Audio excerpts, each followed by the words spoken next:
पहली बात, जब ऐसे क्वेश्चंस सामने आए ना, तो इन क्वेश्चंस से डरो मत। इन क्वेश्चंस को अप्रिशिएट करना सीखो, क्योंकि ऐसे क्वेश्चंस आपको कुछ सिखाने की कोशिश कर रहे हैं। और जब हम वो चीज़ सीख जाते हैं ना, तो सब्जेक्ट में इंटरेस्ट तो डेवलप होता ही है, पर हम उस सब्जेक्ट की तरफ पैशनेट होने लगते हैं। आपका तो पता नहीं, पर ऐसे क्वेश्चंस की वजह से ही आज मैथ्स मेरा फेवरेट सब्जेक्ट है, क्योंकि ऐसे क्वेश्चंस ना सिर्फ हमारी थिंकिंग को चैलेंज करते हैं, बट ऐसे क्वेश्चंस हमारी ऑब्जर्वेशन को भी टेस्ट करते हैं कि कैसे हम लिमिटेड इंफॉर्मेशन में से पूरा सम सॉल्व कर सकते हैं। दूसरी बात, आप में से कई बच्चों ने ये सम ऑलरेडी देखा होगा, क्योंकि आजकल मैं देख रहा हूँ ये सम काफ़ी पॉपुलर है। काफ़ी सारे यूट्यूब वीडियोज़ में और काफ़ी सारे रेफरेंस बुक्स में मैंने ये सम देखा है। तो मैंने ये वीडियो इसलिए नहीं बनाया कि मैं आपको वही सम जो आपने ऑलरेडी देखा है या आपने ऑलरेडी कहीं पढ़ा है, उसका सॉल्यूशन मैं वापस सिखा सकूँ। मेरा जो पर्पस है इस वीडियो को बनाने का, वो ये है कि मैं आपको ये चीज़ सिखा सकूँ। इसमें ये जो कंस्ट्रक्शंस की बात की गई है ना, वो मैं आपको सिखा सकूँ। क्योंकि मैंने जहाँ भी ये क्वेश्चन पढ़ा है ना, मैंने सब सॉल्यूशंस में सिर्फ देखा है कि कंस्ट्रक्शन क्या करना है, पर वो कंस्ट्रक्शन क्यों करना है और वो कैसे फिगर आउट करना है, वो कहीं पे नहीं लिखा। मेरा पर्पस है आपको ये बताना कि इस कंस्ट्रक्शन को या ऐसे किसी भी क्वेश्चन में किसी भी कंस्ट्रक्शन को कैसे फिगर आउट करना है कि हम क्या करें। तीसरी बात, अगर आपने मेरे पहले के वीडियोस देखे हैं, तो मैं हमेशा हर क्वेश्चन में यही डिमांड करता हूँ कि आपकी एक स्ट्रैटेजी होनी चाहिए, आपका एक अप्रोच होना चाहिए। जो हमें क्वेश्चन में चाहिए, वो मुझे क्वेश्चन ही बताता है। आपको शुरुआत से नहीं करनी है, आपको शुरुआत करनी है एंड से। जो आपसे पूछा गया है ना, आपको शुरू करना है सम वहाँ से। जो आपको पूछा गया है, आपको उससे क्वेश्चन पूछना है कि आपको चाहिए क्या? जैसे इस क्वेश्चन में मैं देख पा रहा हूँ, मुझे साइन थीटा चाहिए, मुझे कॉस थीटा चाहिए, ठीक है? बट सम शुरू करने से पहले जो आपको गिवन डेटा है, गिवन डेटा में से आप जितना भी निकाल सकते हो, पहले वो निकाल लो। सबसे जो हमारी पहली प्रायोरिटी होती है क्वेश्चंस में, ऐसे क्वेश्चंस में, सबसे पहले गिवन डेटा निकाल लो। मुझे नहीं पता कौन-सी गिवन डेटा कहाँ पे जाके काम आएगी, बट मुझे इतना पता है कि अगर मुझे डेटा में कुछ गिवन है, अगर मुझे उन्होंने कुछ दिया हुआ है ऑलरेडी, तो वो डेफ़िनिटली कहीं न कहीं काम आने वाला है, ठीक है? बट ऐसे क्वेश्चंस में हर कोई चीज़ गिवन नहीं होती। आपको 2 चीज़ें गिवन होंगी, तीसरी चीज़ आपको खुद फिगर आउट करनी पड़ेगी, ठीक है? तो एज़ ऑलवेज़ पहले हम ये फिगर आउट करते हैं कि हमें गिवन क्या-क्या है। तो सबसे पहले दिया हुआ है कि ये जो सर्किल है हमारा, ये एक सेमी सर्किल है, ठीक है?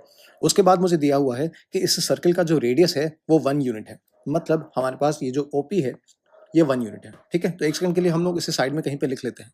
OP is equals to 1 unit, ठीक है? अच्छा, अगर ओपी मेरा रेडियस है, तो ओ डेफिनिटली क्या है मेरा? सेंटर है, ठीक है? अब सेंटर से मुझे और कोई रेडियस दिखाई दे रहा है क्या? दिखाई दे रहा है ना, ये क्या? ये क्या? ओबी, ठीक है? तो ये ओबी भी कितना हो गया? ओबी भी 1 यूनिट हो गया, तो मैं लिख दूंगा ओबी इज इक्वल्स टू 1 यूनिट। अब ये देखो दिया नहीं हुआ था, बट हमारे पास आंखें हैं, तो हम ऑब्जर्व कर सकते हैं कि ओबी यहाँ पे क्या है? 1 यूनिट है, ठीक है? अब जितना मैं इस क्वेश्चन से निकाल सकता था, उतना मैंने हाल फिलहाल निकाल लिया है, ठीक है? अब हम क्वेश्चन की शुरुआत करते हैं। कहाँ से शुरू करेंगे? एंड से शुरू करेंगे, ठीक है? एंड से शुरू करने का मतलब क्या? हम इससे पूछेंगे इसे क्या चाहिए, ठीक है? अब इससे पहले चाहिए साइन थीटा, तो हम लोग पहले साइन थीटा निकाल लेंगे। इसे चाहिए कॉस थीटा, इसे हम लोग कॉस थीटा निकाल लेंगे। और इसे चाहिए थीटा बाय 2, ठीक है? इस पार्ट को हम थोड़ा ध्यान से देखेंगे। इस पार्ट को फिगर आउट करने की ट्राई करेंगे कि ये कहाँ से आएगा, ठीक है? बट उससे पहले जो चीज़ें ईज़ी हैं, पहले उससे डील कर लेते हैं। पहले साइन थीटा निकाल लेते हैं, पहले यहाँ पे कॉस थीटा निकाल लेते हैं, ठीक है? अब अगर इस ट्रायंगल में अब अगर इस ट्रायंगल में, ओसीबी ट्रायंगल में मैंने अगर साइन थीटा लगाया, तो मेरे पास आ जाएगा sine theta is equals to perpendicular upon hypotenuse, मतलब मेरे पास आ जाएगा BC अपॉन OB, ठीक है? अब OB की मेरे पास वैल्यू है क्या? है ना, ये जो निकाली हमने 1 यूनिट, ठीक है? तो OB की वैल्यू क्या हो गई यहाँ पे? OB की जगह पे लिख देंगे हम लोग 1, तो BC अपॉन 1 मतलब कितना हो गया? BC हो गया, ठीक है? तो ये साइन थीटा की वैल्यू क्या आ गई? ये आ गई BC। एक सेकंड में इसको थोड़ा साइड में लिख लेता हूँ। यहाँ पे साइन थीटा की वैल्यू क्या है? BC, ठीक है? इसके बाद मुझे क्या चाहिए? इसके बाद मुझे चाहिए कॉस थीटा, ठीक है? तो इसी ट्रायंगल में, OCB ट्रायंगल में हम लोग कॉस थीटा लगा देते हैं। तो कॉस थीटा मेरा क्या हो जाएगा? बेस अपॉन हाइपोटेन्यूज, मतलब मेरे पास क्या आ जाएगा? OC अपॉन OB, ठीक है? अगेन OB की वैल्यू क्या है? OB की वैल्यू यहाँ पे है 1, तो ये कॉस थीटा क्या हो जाएगा? OC अपॉन 1, मतलब कॉस थीटा की वैल्यू क्या आ गई? कॉस थीटा की वैल्यू आ गई OC, ठीक है? तो यहाँ पे हम OC लिख देंगे। तो यहाँ पे हम साइड में एक सेकंड लिख देते हैं, cos theta is equals to OC,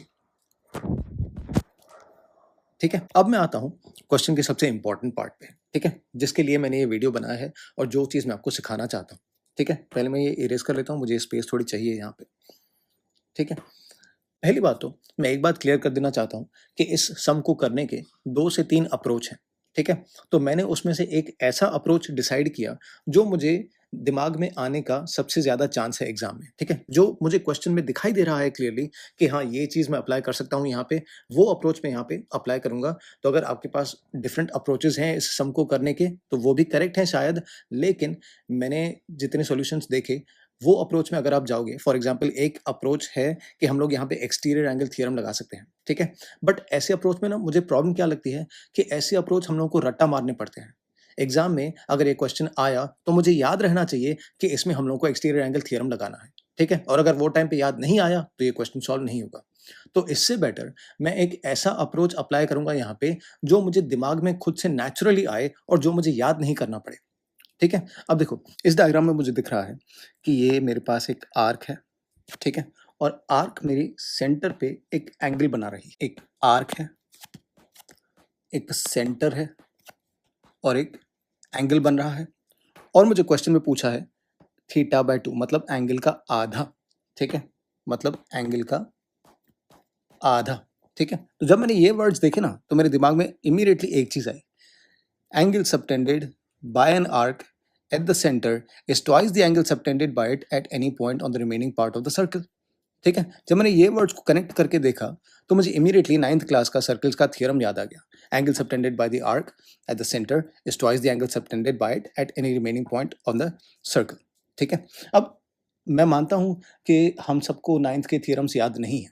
ठीक है, पर याद रखने पड़ेंगे। ऐसा नहीं है कि प्रीवियस क्लासेस की जो मैथ्स है वो आपको 10th में नहीं पूछी जाएगी या 11th में नहीं पूछी जाएगी। आपको बचपन में प्लस माइनस सिखाया था, वो प्लस माइनस आप आज तक कर रहे हो। आपको ये नहीं बोला था कि 10th में हम लोगों ने प्लस माइनस अलग से नहीं सिखाया तो प्लस माइनस पे कोई भी क्वेश्चन नहीं आएगा। प्रीवियस क्लासेस की मैथ्स हमेशा से इंपॉर्टेंट रही है। तो अगर आपको याद नहीं है 9th के थियरम्स तो अभी भी टाइम है, उठा के वो बुक थियरम्स याद कर लो, या फिर एटलीस्ट जो इंपॉर्टेंट टॉपिक्स हैं जैसे कि सर्कल्स के थियरम्स हुए एटलीस्ट वो याद कर लो। क्या पता कौन सा थियरम कहाँ पे काम आ जाए। अब जब मुझे थियरम याद आया ना तो इमीडिएटली मुझे पता है क्या याद आया, थियरम के साथ वाला जो डायग्राम दिया था ना 9th में वो याद आया। अब वो डायग्राम पता है कैसा था, वो ऐसा था, एक सर्कल था, एक आर्क था, लेट्स से यहाँ पे ये पॉइंट्स हैं ए और ये बी। ठीक है, वहां पे एक सेंटर दिया हुआ था ओ, और सेंटर पे ये आर्क एक एंगल बना रहा था।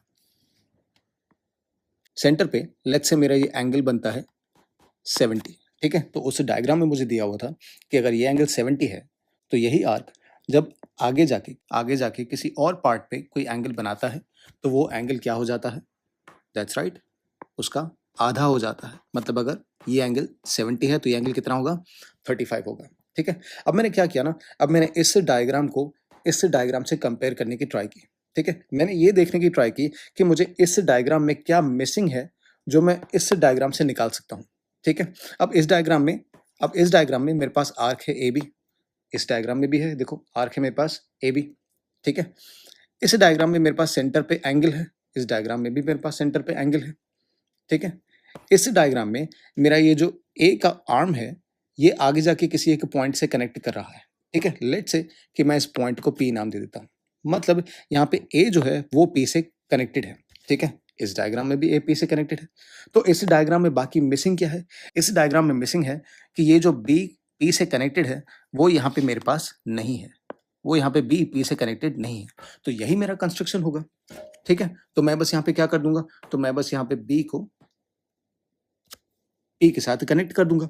ठीक है, तो अगर ये एंगल मेरा थीटा है, यहाँ पे मेरा थीटा है, तो ए पी बी पे जो मेरा एंगल बन रहा है, तो ए पी बी पे जो मेरा एंगल बन रहा है वो क्या हो जाएगा, इस एंगल का आधा, इस एंगल का आधा 35, यहाँ पे इस एंगल का आधा हो जाएगा, यहाँ पे ये हो जाएगा θ/2। ठीक है, तो यहाँ से मैंने फिगर आउट किया कि मुझे क्या कंस्ट्रक्शन करना है। ठीक है, बट मैं सच बात बोलूं इसके भी पहले मेरे दिमाग में एक और चीज आई थी। देखो मैंने मैथ्स हमेशा कैसे किया है, मैंने मैथ्स में हमेशा क्वेश्चन पे ध्यान दिया है कि मुझे क्वेश्चन से क्या निकालना है। ठीक है, और क्वेश्चन में मुझे क्या पूछा गया है, मैं हमेशा क्वेश्चन से ही पूछता हूँ कि आपको क्या चाहिए। अब देखो इसमें मुझे क्वेश्चन में बोला था कि मुझे निकालना है tan θ/2 is equals to sin θ upon 1 plus cos θ। ठीक है, फिर मैंने पहले क्या किया, मैंने sin θ और cos θ के वैल्यूज निकाल लिए। ठीक है, लेकिन ये कंस्ट्रक्शन फिगर आउट करने से पहले पता है मैंने क्या किया, मैंने यहाँ पे लिख दिया, मैंने यहाँ पे ऐसे ही लिख दिया कि tan theta by 2 is equals to sine theta की वैल्यू है BC और कॉस थीटा की वैल्यू है OC, यहाँ पे 1 प्लस जो मुझे क्वेश्चन में दिया हुआ है। ठीक है, अब मैं इसको देखता रहा, इसको खाली मैं देखता रहा कि इसमें से मुझे शायद पता चल जाए कि क्या कंस्ट्रक्शन करना है। ठीक है, अब इसको मैंने क्या किया ना, इसको मैंने डायग्राम से कंपेयर किया। स्पेसिफिकली मैंने इस पार्ट को डायग्राम से कंपेयर किया। मुझे यहाँ पे बोला है OC प्लस 1। ठीक है, ये देखो OC प्लस 1 मतलब क्या है, यहाँ पे 1 किसको दिया है, OP को दिया है। तो मैंने पता है क्या किया, मैंने यहाँ पे OP लिख दिया। ऐसे ही मैं बस ट्राई कर रहा था कि क्या होगा। ठीक है, फिर मेरा किस बात पे ध्यान गया कि OP प्लस OC करना है, OP प्लस OC करना है। तो OP प्लस OC क्या हो जाएगा, CP हो जाएगा। ठीक है, तो मैंने यहाँ पे क्या किया, मैंने यहाँ पे CP लिख दिया। ठीक है, अब देखो tan क्या होता है, परपेंडिकुलर अपॉन बेस। ठीक है, tan किसी भी एंगल का क्या होता है, परपेंडिकुलर अपॉन बेस। तो अगर इसको मैं परपेंडिकुलर मान लूँ और इसको मैं बेस मान लूँ, मतलब अगर मैं BC को परपेंडिकुलर मान लूँ और मैं CP को बेस मान लूँ, तो ये tan किस एंगल का है, ये tan इस एंगल का है। तो मतलब मुझे क्या करना है, मतलब मुझे BP ज्वाइन करना है। ठीक है, ऐसे मैंने एक्चुअली कंस्ट्रक्शन फिगर आउट किया था, लेकिन आप एग्जाम में ये मेथड नहीं कर सकते, क्योंकि एग्जाम में आपको सिर्फ यहाँ पे tan नहीं लगाना, आपको एग्जाम में ये भी प्रूव करना है कि ये एंगल थीटा बाय 2 है, और वो सिर्फ इसी थियरम से प्रूव होगा जो हमने यहाँ पे अप्लाई किया था। तो प्लीज एग्जाम में वो मेथड मत करके आना। बट हाँ, एक बात है, ऐसे ऑब्जर्वेशंस की वजह से हमारे सम्स थोड़े ईजी हो जाते हैं, और ऐसे ऑब्जर्वेशंस के हिसाब से जब हम लोग कुछ फिगर आउट कर पाते हैं ना खुद से, तो जो मजा आता है ना सब्जेक्ट में, भाई साहब शायद और कहीं पे मुझे इतना मजा नहीं आता। अब जब हमने ये फिगर आउट कर लिया कि ये एंगल थीटा बाय 2 है, ठीक है, अगेन ये मेथड मत करना एग्जाम में प्लीज, ये भूल जाओ। अब जब हमने फिगर आउट कर लिया कि ये tan थीटा बाय 2 है हमारा, ये वाला एंगल, ठीक है, तो बाकी सम तो बहुत इजी हो गया। हमें सिंपली क्या करना है, हमें tan थीटा बाय 2 यहाँ पे अप्लाई करना है। तो वो क्या हो जाएगा, वो हो जाएगा हमारा परपेंडिकुलर अपॉन बेस, मतलब BC अपॉन CP।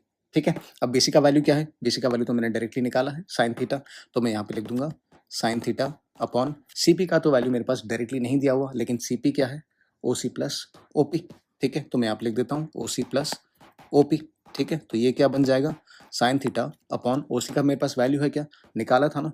देखो इसीलिए मैं बोलता हूँ कि पहले जितना आप निकाल सकते हो क्वेश्चन से, वो ऑलरेडी निकाल के रखो, वो आपको आगे चल के कहीं ना कहीं काम आएगा ही आएगा। ठीक है, तो पहले इस बात पे फोकस करने से, इसको क्या चाहिए, इसमें से आप क्या निकाल सकते हो, वो पहले निकाल के साइड में रख लिया करो।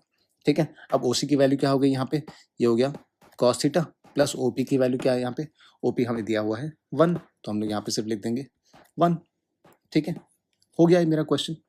तो एक बार रिवाइज कर लेते हैं कि इस क्वेश्चन में हमने सीखा क्या। इसमें हमने सीखा कि इसमें कंस्ट्रक्शन कैसे करना है, और कंस्ट्रक्शन हमने कैसे फिगर आउट किया था, लीगल मेथड से कैसे फिगर आउट किया था कि हमारे पास एक आर्क थी, आर्क पे एक एंगल बन रहा था, एंगल का आधा पूछा था, तो उससे हमारे ध्यान में क्या आना चाहिए, 9th के सर्कल्स का थ्योरम आना चाहिए।